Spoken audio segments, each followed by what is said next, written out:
இப்போ வாருக்கு போகக்கூடாதுன்னு சொல்றீங்க.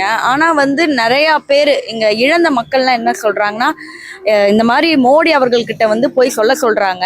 உங்க மோடியால என்ன பண்ண முடியும்னு போய் கேளுங்க அப்படிங்கிற மாதிரி. இதனால மோடி வந்து சொல்லியிருக்காரு. கண்டிப்பா நாங்க தண்டனைய வாங்கி கொடுப்போம் அப்படிங்கிற மாதிரி சொல்றாங்க. இப்ப இந்தியா இதற்கு என்ன மாதிரியான ஆக்ஷன் எடுத்தா கரெக்ட்டா இருக்கும்? கண்டிப்பா கொடுக்க தான் செய்யணும்.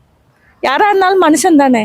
அவனுக்கு ஒருத்தர் அடிச்சோம்னா இன்னொருத்தருக்கு வலிக்க தான் செய்யும். தனக்கு அடிச்சாலும் அந்த வலி இருக்க தான் செய்யும். டெரரிஸ்டா இருந்தான்னா யாரா இருந்தாலும் என்ன செய்யறது தப்பு. யாரா இருந்தாலும் தண்டிக்க தான் செய்யும். ரொம்ப ஈஸியான விஷயங்கள் நிறைய இருக்குது.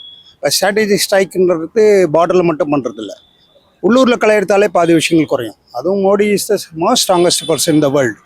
அவருக்கு வந்து பிடிச்ச தலைவரோ பிடிக்காத தலைவரோ மத ரீதியாக அவருக்கு எந்த விதமான பூசாமல் பார்த்தா கூட அவருடைய எக்ஸ்ட்ரீம் ரீச் வந்து towards throughout the world is unimaginable.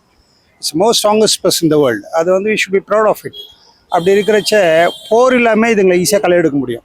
இவர் இல்லைனாலும் காங்கிரஸ் இருந்தாலும் அது பண்ண தான் போகிறாங்க. ஆனால் மோடி மச் ஸ்ட்ராங்கர் தென் எனிபடி.